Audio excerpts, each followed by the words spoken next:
Bonjour et bienvenue chez Bioke, la communauté universelle en santé holistique. Aujourd'hui, j'ai le plaisir de vous présenter Virginie Leblay qui vient nous parler d'un sujet qui est très d'actualité. C'est comment choisir son praticien en pleine conscience, comment trouver un praticien qui nous correspond, chose qui peut parfois ne pas être facile face à l'offre qui est grandissante. Il y a de plus en plus de praticiens qui font du développement personnel leur métier et comment choisir vraiment un praticien qui correspond à notre demande.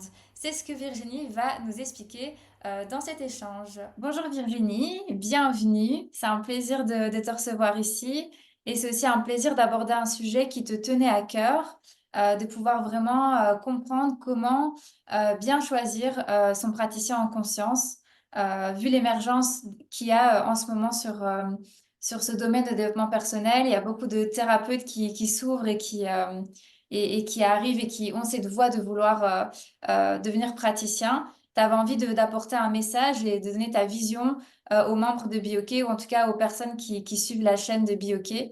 Et voilà, c'est vraiment un plaisir de te retrouver. Bonjour Océane, merci beaucoup aussi de me recevoir. Oui, c'est un sujet qui me tient effectivement à cœur parce que j'ai vécu moi-même et j'observe tous les jours voilà, les conséquences de choix plus ou moins judicieux dans le domaine du bien-être. Donc, si je peux apporter ma petite pierre à l'édifice et si je peux éclairer un petit peu les gens pour qu'ils puissent faire le tri de manière plus consciente, voilà, ce sera avec grand plaisir. Tu pourrais nous expliquer en quelques mots qui es-tu et qu'est-ce que tu fais comme activité, comme pratique? J'ai une longue expérience en ressources humaines. D'abord, j'ai commencé mon parcours dans une voie relativement conventionnelle, dans tout ce qui était recrutement, développement des compétences, formation, etc., etc. Et puis, j'ai évolué doucement vers l'accompagnement en reconversion, orientation professionnelle. Et puis après, j'ai moi-même été très appelée par toutes les pratiques plus alternatives. Et donc aujourd'hui, je dirais que mon chemin, c'est d'accompagner à la reconversion professionnelle, mais aussi à tout ce dans toutes les étapes de transformation intérieure, de grands changements. Et Dieu sait qu'on vit une période absolument extraordinaire et intense où voilà, j'ai vraiment envie, non pas de me positionner comme celle qui sait, mais celle qui marche à côté de la personne pour faciliter un petit peu ces temps de transition, quoi. Voilà. D'accord, super, merci. Donc, comme on le disait, donc le thème d'aujourd'hui, le sujet, c'est vraiment comment choisir son thérapeute en conscience. Alors, on n'est pas là pour venir, je pense que tu vas me suivre dans l'idée pour dire qu'il y a des bons et des moins bons thérapeutes, mais juste qu'il y a des thérapeutes qui conviennent à telle ou telle personne. Et toi, tu Ouais. as envie de mettre, on va dire, en lumière comment est-ce qu'on peut choisir vraiment le thérapeute qui nous correspond. C'est quoi pour toi, qu'est-ce que tu auras envie de nous dire sur cette émergence de thérapeutes Alors c'est vrai que il y a des tas de choses qu'on fait, qu'on propose aujourd'hui qui encore il y a 10 ans, je pense que on serait tombé sur certaines vidéos YouTube il y a 10 ans, je pense qu'on se serait posé beaucoup de questions. Et aujourd'hui, moi, je trouve que c'est très intéressant, ce foisonnement d'approches nouvelles. Maintenant, je vois qu'il y a aussi beaucoup de récupération mercantile de toutes ces formes d'accompagnement et que parfois aussi l'espace depuis lequel on le fait, ce chemin d'accompagnant, n'est pas toujours juste. Quand on a soi-même vécu des choses difficiles, je pense que naturellement on a envie d'aider les autres, je pense que naturellement on a envie d'accompagner, mais il faut être très très conscient de ses propres interférences, de ses propres filtres, et il faut vraiment être vigilant à, en tout cas ne pas nuire. Et donc voilà, la frontière est un petit peu ténue entre j'aide de manière, je ne vais pas dire désintéressée, mais j'aide depuis un espace qui est très intègre, ou bien j'aide parce que je dois guérir quelque chose en moi aussi par le fait d'aider, tu vois, la posture de sauveur, le fameux triangle de Karpman, enfin tout ça, tout ça. Et donc ici, comme je pense que tout le monde est un peu en perte de repères extérieurs, surtout depuis 2020, il y a vraiment ce désir d'aider un petit peu désespéré, ce besoin de se raccrocher à quelque chose, et ça va générer beaucoup de demandes et aussi beaucoup d'offres parce que tout le monde est un peu agité en fait. On est en train d'essayer de s'en sortir comme on peut. Moi, je suis vraiment pour la voie de l'autonomie. Je pense que c'est important de donner des tips pour se rendre non pas autonome, non pas dépendant de l'offre abondante, mais vraiment très lucide sur ses choix. Ta vision de dire que il y a ce triangle-là donc de sauveur, c'est le sauveur, le bourreau et la victime, c'est bien ça. Oui. Du coup, toi, ce que tu as envie de dire par là, c'est que c'est une super qualité de vouloir sauver, mais c'est juste en fait se reconnecter à soi si est-ce qu'on a envie d'être praticien ou d'accompagner parce qu'on veut accompagner Mm. et qu'on a les bases solides, ou est-ce que c'est juste en fait quelque chose un peu caché de ce triangle de sauveur Oui. alors? C'est très, très confrontant, hein, je suis passée par là. C'est très confrontant de se rendre compte que parfois le fait de se positionner comme accompagnant, ça nous met, sans s'en rendre compte, dans une posture de celui qui sait, en fait. Tu vois, et donc le danger, c'est de déséquilibrer la relation dès le début.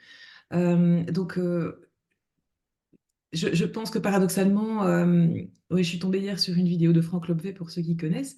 Quand on aide, en même temps, on peut nuire et il faut toujours s'en rendre compte. C'est pas grave en soi parce que je pense que vraiment tout le monde chemine comme il peut, Mhm. mais il faut vraiment se rendre compte dès qu'on est dans la toute-puissance, on est dans quelque chose de problématique, quoi. On s'improvise vraiment accompagnant souvent. Tu vois, parce qu'on a fait une petite formation, quand on a compris quelque chose pour soi, on a l'impression que On veut il le faut le décupler au partager tout de monde. suite au monde. Oui, oui, c'est ça que. euh, et ça part. Voilà, ce sont des intentions qui sont pas forcément consciemment néfastes, hein. Mais voilà, il y a vraiment. Bon, je vais être peut-être un petit peu confrontante pour certaines personnes, mais je pense qu'il y a vraiment à boire et à manger. Je pense qu'il y a vraiment euh, un manque de conscience chez beaucoup de personnes. Et donc l'heure est vraiment à l'intégrité, à l'authenticité et à l'introspection. Et voilà, bref, je pense qu'on aura l'occasion de développer un peu plus tard dans la conversation. J'allais juste peut-être, je me mettais à la place de praticien, peut-être qu'elle écoutait ceci. Comment Mm. est-ce que tu pourrais, donc là, pas quelqu'un qui vient chercher, enfin, ou qui cherche un praticien pour t'accompagner, mais plutôt le praticien, s'il t'écoute, euh, comment est-ce qu'il pourrait, et il sent cet appel de, ah, mais en fait, peut-être que je suis aussi dans ce rang de sauveur, ce serait quoi un peu les pistes que tu pourrais lui mettre sur sa voie pour dire, OK, là, peut-être que finalement, tu es dans une relation de sauveur plutôt que dans une relation de praticien? Ah, vaste question. Euh, Parce que de mon côté, je ne suis pas du tout certaine que je suis complètement sortie de ça. Donc, je veux le dire avec beaucoup d'humilité. Euh, je pense que il y a vraiment le fait de se poser la question, c'est déjà très sain, tu vois. Je pense que si la personne ne se pose pas de questions, Mhm. euh, c'est peut-être le signe que, il y a trop d'assurance. Et, euh, Et donc, pour moi, ça, c'est pas super bon signe, quoi. Pour moi, un accompagnant thérapeute, il grandit avec ses clients, avec ses patients. Il y a une forme de maturation avec les années. Et moi, je pense que rien que le fait de se poser la question, de se demander est-ce que je suis toujours en phase avec ma pratique? Est-ce que je suis toujours en phase avec le type de patient et de client que j'attire ou que je veux attirer? Pourquoi je veux attirer ces personnes-là? Qu'est-ce qu'elles me renvoient de ma propre histoire? Qu'est-ce que ça me raconte de ma blessure? Enfin, on n'est pas du tout arrivé, parce qu'on est thérapeute ou accompagnant, on n'est pas du tout Ah non, non. arrivé au sommet de la montagne, hein, pas du tout, du tout, du tout. Mais rien que le fait de faire ce petit travail d'auto-introspection, euh, j'ai pas la réponse, j'ai pas les tips voilà, ça c'est la clé mais je pense que ce cheminement intérieur et le fait de se faire accompagner aussi là-dessus, hein, en supervision par exemple, de confronter sa lecture de sa pratique avec des personnes qui peuvent un peu nous décaler notre regard, je pense que c'est très important. Mm. Et de continuer toujours à se former, peut-être pas se dire, je suis praticienne dans un domaine, voilà, maintenant j'ai mon diplôme, ma certification, je reste sur mes acquis. Oui, Et comme tu dis, pouvoir peut-être être décomplexé et se dire, c'est pas parce que je suis praticienne que je ne peux pas, donc je suis praticienne dans tel domaine, mais je peux être accompagnée pour autre chose dans d'autres phases de ma vie. Et comme tu oui, dis, on n'est pas un sage ou un tout-puissant et c'est pas parce qu'on a cette pratique qu'on n'a pas encore des épreuves ou des choses encore à apprendre dans notre vie personnelle. Ça, c'est vrai. Oui. Et selon toi, ça pourrait être quoi les conséquences d'aller vers un praticien un praticien qui ne nous correspond pas ou qui... Bon, alors moi, première chose très importante, je pars du principe qu'il n'y a pas d'erreur. Mhm. Voilà, si c'est expérimenté, c'est expérimenté, ça fait partie du chemin et c'est pas grave. Bon, après, on peut s'épargner quand même des petits détours ou des souffrances inutiles. Les conséquences, c'est de remettre potentiellement son pouvoir dans les mains de quelqu'un d'autre, de devenir, et je l'observe très souvent, un client un peu frénétique de toute l'offre de développement personnel et spirituel. Donc ça rejoint l'agitation dont je parlais tout à l'heure et la quête de réponse à l'extérieur. Euh, donc il peut y avoir vraiment oui, cette frénésie. Il peut y avoir, comme tu remets ton pouvoir dans les mains de quelqu'un d'autre, tu peux perdre vraiment confiance dans tes capacités, tes ressources à aller mieux toi Mhm. seul ou en tout cas davantage en autonomie. Évidemment, je parlerai même pas des abus financiers quand je vois certaines offres, mon Dieu. Mhm. Tout le monde n'est pas sur Instagram et tout le monde ne suit pas forcément les comptes que je suis, hein, donc je sais que ma vision elle peut être aussi biaisée et j'ai pas envie d'attirer les gens, le focus des gens sur ce type de compte, mais je vois des choses vraiment proprement scandaleuses, notamment dans le business coaching, dans le business coaching spirituel en fait, hein. Voilà, il y a vraiment ce risque d'être déplumé ou de se laisser embarquer dans ce qu'on appelle en human design le non-soi. Donc de vraiment croire qu'on doit ressembler à quelque chose ou fonctionner d'une certaine manière pour être guéri ou pour trouver le bonheur absolu ou pour... c'est pas vrai, c'est un mensonge. Et peut-être que les gens qui le vendent le croient. Donc, ma foi, je veux pas forcément dire que tout le monde est malveillant, mais ça peut vraiment, vraiment faire beaucoup, beaucoup de dégâts, quoi. Euh, donc, il y a la perte de pouvoir, la perte de confiance en soi, la perte d'argent, la perte de temps et l'agitation et le fait d'être excentré tout le temps de ses propres ressources intérieures. Moi, je suis très, très ouais, pour moi, depuis ces dernières années, pour moi-même, je me rends compte que c'est toujours ma boussole intérieure qui est la meilleure guidance, hein. Donc pour toi, ce serait vraiment cette idée de copier-coller un peu ce qu'on va voir sur tel praticien ou que ce que le coach, le coach ou le praticien va émettre, Oui, va nous peut-être nous appeler ou on va avoir tendance à vouloir être comme ce coach ou comme ce praticien. Et donc du coup, ouais, on va vouloir avoir tendance à faire ce copier-coller parce que tout simplement, on ne se connaît pas, on n'a pas, comme tu dis, notre ouais, boussole qui est bien réglée. ouais. Et Oui, c'est pour ça que je dis que ça fait partie de l'apprentissage aussi, parce que dans la relation, tu apprends toujours sur toi. Même si ça se passe pas bien dans la relation thérapeute-client, euh, si tu t'en extrais et que tu réfléchis à ce qui s'est produit, en fait, c'est une voie d'apprentissage aussi, hein. Mais il faut se rendre compte qu'en tant que praticien, accompagnant, thérapeute, en fait, même pas seulement dans le discours, même pas seulement dans la méthode, je dirais même, c'est même pas ça l'important, c'est ce que tu vas dégager en termes d'énergie, qui va impacter le human design que j'utilise beaucoup, est une voie qui permet de comprendre ce qui se passe au niveau énergétique. C'est que ta présence et la manière dont tu vas interagir avec ton client, elle va impacter le client, quoi que tu fasses en fait. Mhm. Et donc, ce qui est intéressant, c'est de te rendre compte de l'impact que tu vas avoir naturellement, parce que tu peux en faire une grande force si tu te dis, ben, moi, je sais que ma force, sans même parler, c'est celle-là. Mhm. Donc, si le client a vraiment besoin de ça à ce stade de sa vie sur son chemin, ben, c'est super. Maintenant, voilà, je pense à... Attends, je vais essayer de prendre un exemple. Quelqu'un qui est très organisé, très convaincu que voilà, il y a un plan, une méthodologie à suivre et que c'est la voie royale pour s'en sortir et que voilà, c'est très carré. Or, que la personne en face, elle a justement besoin d'être plus dans quelque chose Et oui. voilà, de nuancé, de flexible, de plus créatif. Si le thérapeute n'est pas conscient, il va enfermer la personne et il croit vraiment que c'est pour son bien. Alors que la personne, en réalité, va se dire, je suis potentiellement dysfonctionnelle parce que je ne suis pas assez cadrée, structurée, organisée. Alors qu'en fait, non, pas du tout. Mais au milieu du gué, entre les deux, il y a peut-être une autre vérité à goûter. Alors, ça peut être chouette aussi, hein.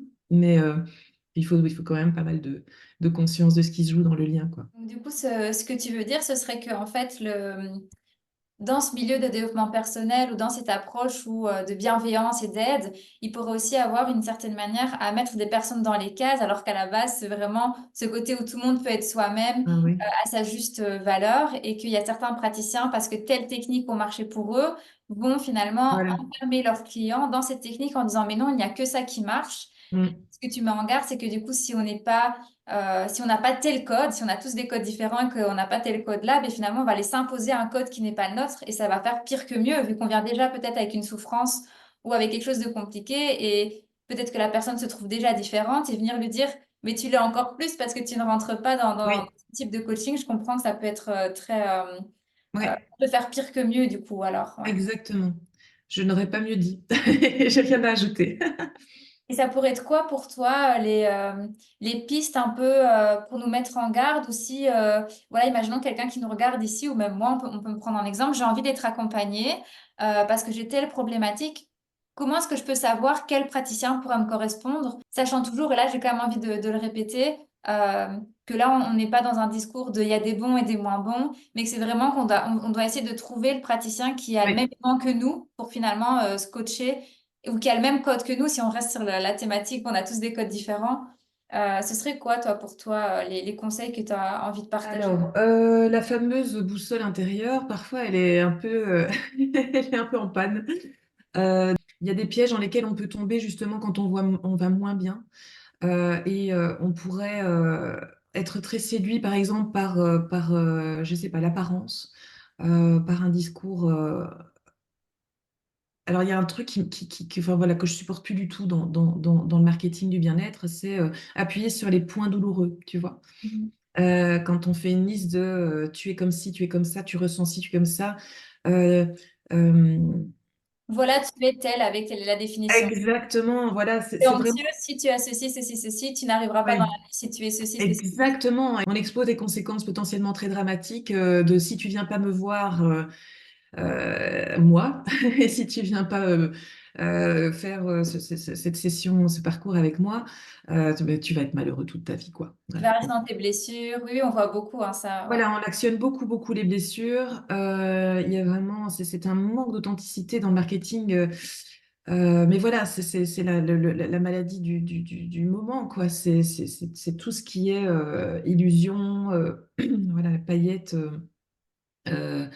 Euh, et on est dans le triangle de Cartman de nouveau, tu vois. Vraiment, hein, je suis ton sauveur, viens chez moi, sinon tu vas. Et alors là, je te raconte pas comment on se sent mal en face, quoi. Mais voilà, donc il faut faire attention de l'espace émotionnel depuis lequel on prend une décision. Et encore une fois, voilà, il y a la connaissance de soi, comment on se rend compte qu'on prend ses décisions dans la vie de manière générale, ce qu'on a déjà choisi auparavant, même dans d'autres sphères de notre vie qui nous ont amenés dans des espaces qui n'étaient pas forcément justes pour nous. On sait quoi les schémas récurrents d'erreurs décisionnelles dans nos vies.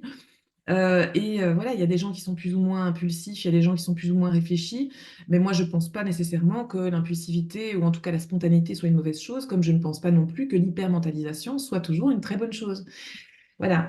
Moi, je pense aussi, et on l'a dit plusieurs fois déjà aujourd'hui, qu'il n'y a pas de hasard et que donc si tu viens, je sais pas, tu parles à quelqu'un de ta problématique et que cette personne te dit, Ah, je pense à telle personne pour toi, on en a dit beaucoup de bien et qu'il y a une deuxième personne qui te parle de la même personne, bon, les synchronicités, c'est pas toujours les synchronicités positives, mais pour moi, les synchronicités indiquent un chemin qui est intéressant à emprunter. Il y a peut-être quelque chose à vivre dans cette voie-là.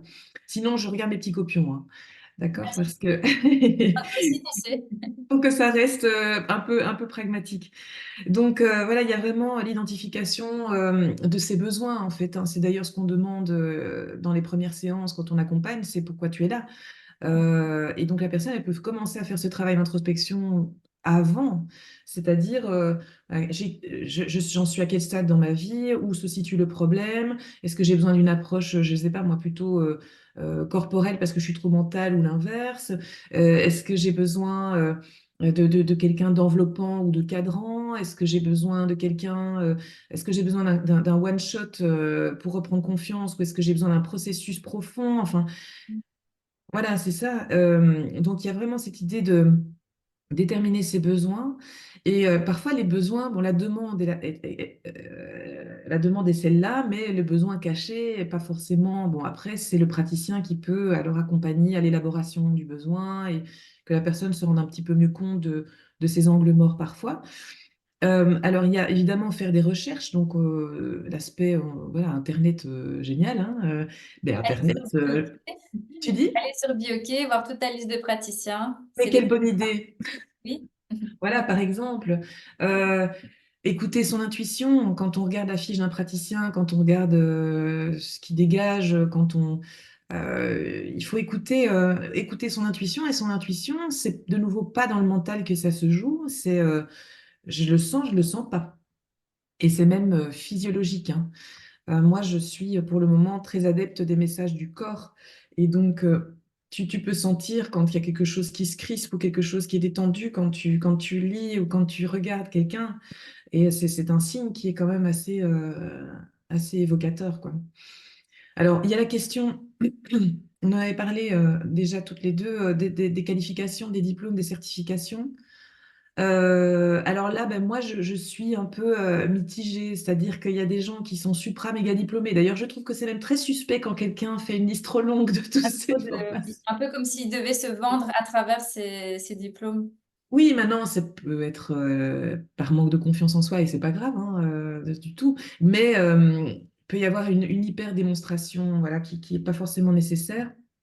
Et puis aussi les personnes qui sont formées dans des milieux plus académiques, c'est pas forcément toujours non plus un gage de qualité parce que une personne plus intuitive ne va pas être validée par un diplôme académique, mais pour autant, peut-être que justement, elle va pouvoir sortir du cadre qui est parfois trop enfermant et qui va voir que l'individu, depuis un certain âge, il faut, bon, je trouve que quand on accompagne quelqu'un, il faut quand même des compétences ou en tout cas un grand intérêt non des compétences, je trouve, dans la psychologie humaine, la psychopathologie aussi, parce que c'est dangereux.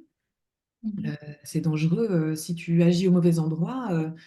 Euh, tu fais, je sais pas, si tu prends l'exemple d'un ostéo qui fait, c'est un peu ça aussi, hein, qui fait une mauvaise manip, bah, tu peux faire pire, quoi. Et justement, reconnaître quand Ah une oui. personne va peut-être ne pas nous correspondre ou va pouvoir être Oui. aidée ailleurs mieux, en fait.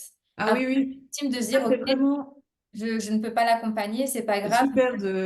C'est super de le relever. Je trouve ça très important et je trouve que c'est vraiment un énorme cadeau qu'on fait à tout le monde en fait quand on fait. Euh, j'ai pas envie de dire aveu de faiblesse. C'est pas du tout de la faiblesse en fait. C'est très sain et très intègre et très courageux de dire ben voilà que tu n'es pas la bonne personne pour que c'est pas le moment. Voilà, j'ai personnellement refusé quand même pas mal de gens dans des accompagnements à la reconversion parce que je sentais qu'en fait, ils étaient en burn-out, mais qu'ils n'étaient pas en capacité de le voir.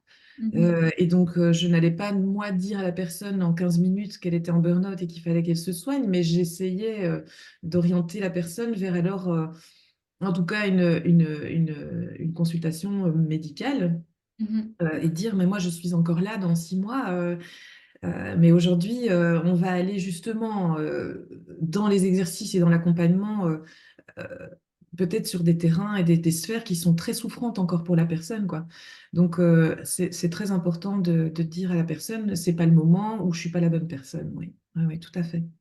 Donc ça, ce serait tes conseils alors si on résume pour les Oui, personnes qui ont envie d'entamer un parcours mais qui savent pas encore comment choisir leur praticien. Donc si je résume bien, oui, c'est vraiment être s'informer, faire des recherches, oui, essayer d'être le plus intuitif avec le bouche à oreille et écouter un peu toutes ces synchronicités oui, qui peuvent nous appeler, même si c'est des synchronicités qui peuvent être négatives ou peut-être que ce ne sera pas ce praticien-là qui va correspondre, mais il aura peut-être un message qui va nous dire, OK, en fait, oui, par exemple, l'hypnose, imaginons, ça me correspond pas du tout, je me sens pas du tout à l'aise, mais il m'a parlé d'un autre praticien ou d'une collègue qui fait plutôt l'EFT et ça, par contre, je pense que ça doit être oui. bien. Et en fait, suivre ce petit bout de chemin avec cette intuition vraiment intérieure et Mm. peut-être pas se référer au monde médiatique ou de l'apparence qu'on peut avoir sur les réseaux sociaux et cette émergence de montrer une facette des thérapeutes qui sont pas pas tous les mêmes, quoi. Pas tous égaux comme Mm. ça, en tout cas. Oui, parfait. Je pense que je n'ai rien à ajouter. Est-ce que tu as envie de partager autre chose sur ce sujet? Est-ce qu'il y a des choses peut-être qu'on n'a pas abordées, mais que tu aurais aimé discuter? Peut-être une expérience que toi, tu as déjà vécue ou avec quelqu'un que tu as accompagné qui t'a rapporté ou tel parcours où il a été mal coaché ou bien sûr sans dénoncer, c'est pas notre but. Peut-être que quelqu'un va pouvoir se rendre compte, ah mais oui, je me reconnais vraiment en fait dans ce partage d'expérience. Ce que j'entends beaucoup pour le moment, c'est quand on parlait tout à l'heure de cette quête au bien-être, au bonheur, hein, qui est une quête en fait complètement euh, récupérée par le capitalisme, hein. Donc le problème du milieu Moi, du je bien-être, pense tu aussi. dis? Je pense que c'est aussi quelque chose de nouveau. Enfin, Oui. les anciennes générations ne se posaient peut-être pas trop la question, Non. à tort ou pas à tort, peu importe, du bonheur, du bonheur. Et je pense qu'aujourd'hui, on est aussi, et ça peut amener dans trop de productivité ou dans une anxiété de production, de toujours être à faire quelque chose, à évoluer et être dans ce surdéveloppement pour atteindre cette meilleure version de soi. Oui. Et parfois, on a l'impression que du coup, ça va être une recherche perpétuelle et qu'on va jamais s'arrêter, qu'il faut toujours grimper en fait les échelons. Et Qu'est-ce que- qu'est-ce qu'on cherche? Et qu'est-ce qu'on cherche? Il y a vraiment une espèce de quête de la meilleure version de soi. D'ailleurs, sur ma page Facebook, je crois, j'ai dû mettre sur que la meilleure version de toi, c'était celle que tu étais déjà. Mhm. Euh, Après, donc j'ai de plus en plus envie d'appeler développement personnel le dépouillement personnel, parce qu'en fait, c'est le retour à soi. Mais parfois, l'agitation, la quête, la recherche à l'extérieur, c'est tellement foisonnant que la conclusion, c'est finalement, je suis saoulée, j'arrête tout et je reviens à moi. Et en fait, pour moi, c'est quelque chose, un déclic que j'observe de plus en plus chez les gens. Moi, je trouve ça très beau Mhm. d'arriver à cette conclusion de on n'est jamais aussi bien accompagné et servi que par soi. Et en fait, ça nous amène à la conclusion de l'importance de l'amour de soi. En fait, tant qu'on cherche cette part manquante à l'extérieur et cette complétude à l'extérieur, c'est qu'il y a toujours ce manque de confiance et de conscience que on est déjà complet. Tu vois? Et donc, c'est vrai que les gens qui viennent et qui me racontent leur parcours, ben voilà, c'est leur parcours, chacun son parcours. Je suis aussi un petit caillou sur le chemin de quelqu'un d'autre.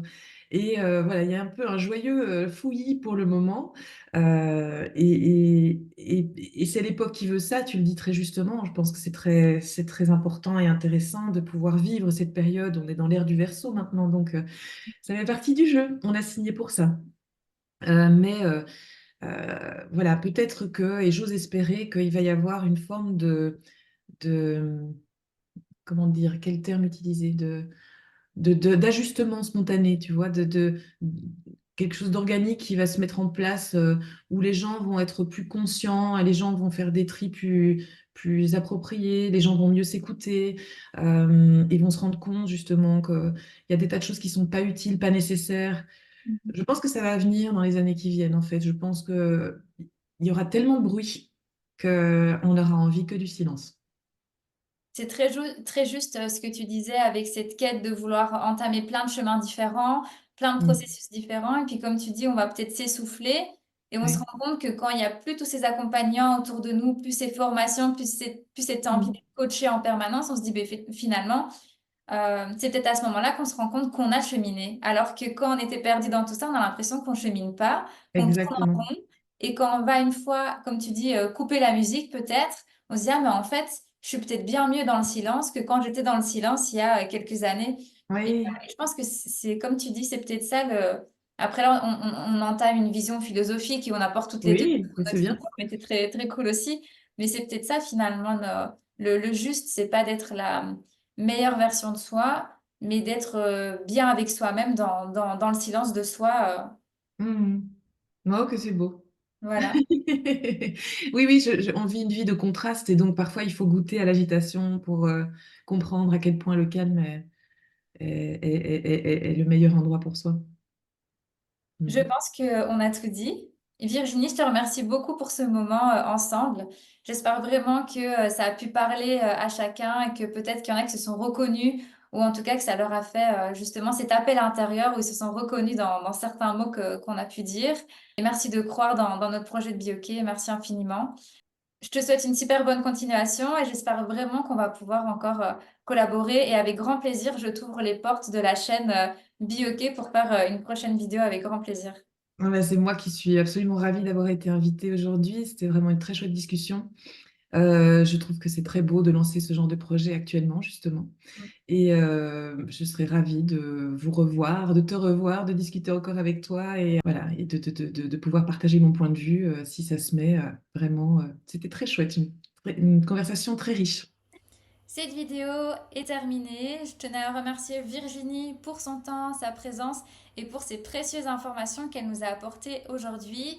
Elle est une praticienne sur notre communauté BioK et BioK tient vraiment à cœur de collaborer avec ses praticiens, avec ses membres et c'était un réel plaisir de pouvoir échanger avec elle. N'hésitez pas à retrouver toute son actualité et toutes ses informations, son site internet, ses réseaux sociaux directement dans la description. Je vous dis à bientôt pour une prochaine vidéo sur la santé holistique. Et en attendant, be you care.